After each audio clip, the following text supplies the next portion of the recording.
Good morning, happy new year दोस्तों। ननद के यहाँ से आने के बाद मेरे और मेरे हस्बैंड के सर में बहुत तेज़ दर्द हो रहा था। सर्दी की वजह से थोड़ी सी ठंडी हवा लगी, पता नहीं वही हमें लोगों को नुकसान कर गई। और फिर मैं लेट गई थी बाम वाम लगा के सर में, लेकिन बच्चों ने फिर बोला कि मम्मा भूख लगी है। अगर बड़ों को कुछ खाना हो, तबीयत ठीक ना होना, तो हम सोचते हैं जाने दो, ऐसे ही सो जाते हैं, या फिर तबीयत ठीक नहीं है तो कुछ नहीं बनाते हैं। लेकिन बच्चे हैं घर में, जब बच्चे बोलते हैं भूख लगी है तो फिर चाहे हमें कुछ भी हो जाए, हम लोगों को कुछ ना कुछ तो उन्हें देना ही पड़ता है बना करके या फिर बाहर से मंगवा करके। तो मैंने सोचा चलो मैगी बना देती हूँ, ईज़िली बन भी जाएगी और बच्चे भी आराम से खा लेंगे। बच्चों को जो है मैगी वैगी पसंद होती है। मैं कभी कभार बच्चों को बना के देती हूँ, ज़्यादा नहीं। तो मैंने कढ़ाई में तेल गरम किया और प्याज मेरे यहाँ ख़त्म हो चुकी थी और हम लोग अभी आए थे, तो तबीयत ठीक ना होने की वजह से फिर हम लोग मार्केट नहीं गए सब्ज़ी लेने। तो मैंने बिना प्याज के ही यहाँ पे मैगी बना दी है। तो मैंने क्या किया, तेल गरम होने के बाद जीरा डाल दिया, फिर उसमें मैंने अदरक लहसुन का पेस्ट डाला, उसे थोड़ा भूना, उसके बाद टमाटर और हरी मिर्ची डाल दी। और उसी के बाद मैंने यहाँ पे सोया चंक्स और मटर को थोड़ा बॉईल कर लिया था, उसे पानी से छान के, और सोयाबीन का पानी अच्छे से निचोड़ के इसे भी डाल दिया है। इनको अच्छे से मिक्स करेंगे, भूनेंगे। और जो मैगी मसाला आता है मैगी के साथ में, वो मैंने डाल दिया है। और अच्छे से मिक्स करने के बाद यहाँ पे मैं पानी ऐड कर रही हूँ। तो मैंने यहाँ पे 3 जो क्यूब होते हैं मैगी के वो बनाए हैं, मतलब 3 पैकेट लगा लीजिए आप।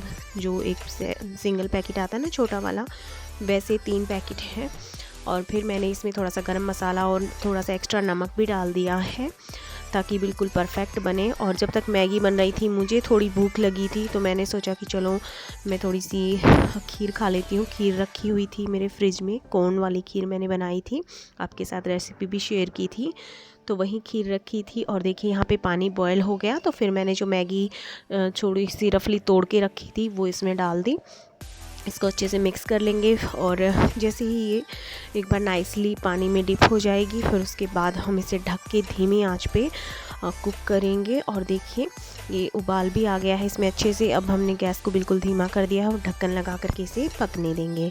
मैगी बोलने में ऐसा लगता है 2 मिनट में बन जाती है, लेकिन नहीं, अगर उसे अच्छे से बनाया जाए तो 2 मिनट से कहीं ज़्यादा समय लगता है। और देखिए मैगी बनने के बाद मैंने इसके ऊपर से थोड़ा सा चीज़ कद्दूकस करके डाल दिया है। बच्चों को चीज़ी वाली मैगी या फिर चीज़ सैंडविच में या किसी भी तरीके से खिलाओ तो उन्हें अच्छा लगता है। तो मैंने मैगी में थोड़ा सा चीज़ डाल दिया है ताकि उनको बढ़िया सा एक चीज़ का फ्लेवर आए और मैगी भी उन्हें अच्छी लगे। मैंने यहाँ पे सब्जियाँ डाल तो दी थी, पर मुझे डर था कि पता नहीं बच्चे खाएंगे या नहीं। तनिष्क ने तो सब्जियाँ फिर भी थोड़ी बहुत खा ली थी, और समर ने यहाँ पे जब मैगी खाई थी तो सारी मटर चाट के अलग रख दी थी। जब मैंने उसकी प्लेट को देखा तो उसमें सिर्फ मटर ही मटर बची हुई थी।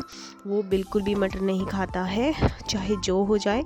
और यहाँ पे मैगी बनने के बाद मैंने बच्चों के लिए सर्व कर दी थी मैगी गर्मा गर्म, और मैंने और मेरे हस्बैंड ने भी गरम गरम मैगी खाई है।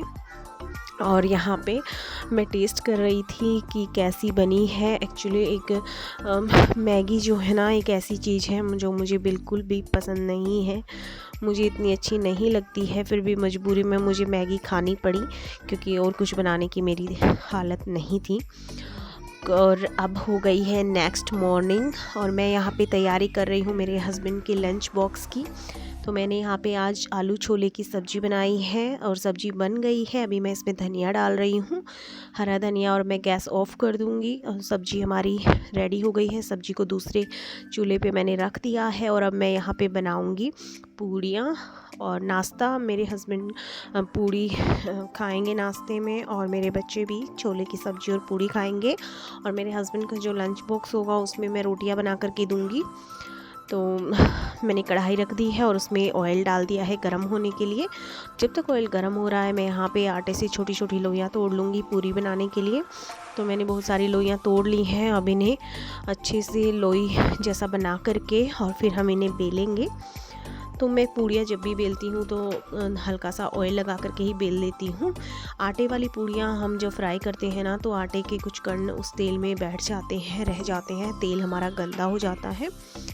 तो मैंने तेल बहुत ज़्यादा गर्म हो गया था कढ़ाई में, मुझे ध्यान आया कि हस्बैंड के लंच बॉक्स के लिए रोटी बनानी है, तो पहले मैं रोटियां ही बना लेती हूँ। दोनों चीज़ें फिर एक साथ करूँगी तो जलने का डर रहता है, तो पहले मैंने रोटियां बना दी और तेल गर्म होने की वजह से गैस ऑफ कर दी थी। अब दोबारा से मैंने गैस चालू की है कि तेल गर्म हो जाए, और मैंने रोटियाँ भी बना दी हैं और पूड़ियाँ मैं बाद में तलूँगी। तो यहाँ पे हस्बैंड का लंच बॉक्स मैं पैक कर रही हूँ। एक टिफ़िन में मैंने उन्हें मिर्ची का अचार रख के दिया है, एक टिफ़िन में मैं उन्हें आलू छोले की सब्ज़ी दे रही हूँ। और स्टील के टिफ़िन का ये फ़ायदा होता है कि आप गर्मा गर्म खाना इसमें सर्व कर मतलब दे सकते हैं पैक करके। फिर एक टिफ़िन में मैं यहाँ पे उनके लिए रोटियाँ रख रही हूँ। रोटियां रखने के बाद फिर मैंने कुछ मूली और जो है गाजर सैलेड में काट के रखी थी, वही मैं एक टिफ़िन में डाल दूँगी। तो ये 4 सेक्शन वाला टिफ़िन है जिसमें सैलेड, अचार, रोटी और सब्ज़ी आराम से आ जाती हैं। तो मैंने मेरे हस्बैंड का लंच बॉक्स पैक कर दिया है। अब मैं इसे इसके डब्बे में डाल दूँगी और इसे अच्छे से पैक कर दूँगी। तो स्पून मैं इसके अंदर ही रख देती हूँ, आ जाती है। स्पून रखने के बाद ढक्कन भी अच्छे से बंद हो जाता है। तो फ्रेंड्स, इस तरह से कुछ मेरे हस्बैंड का लंच बॉक्स रेडी हो गया है। तो फिर मिलती हूँ एक नए व्लॉग में, तब तक के लिए bye, love you all, take care.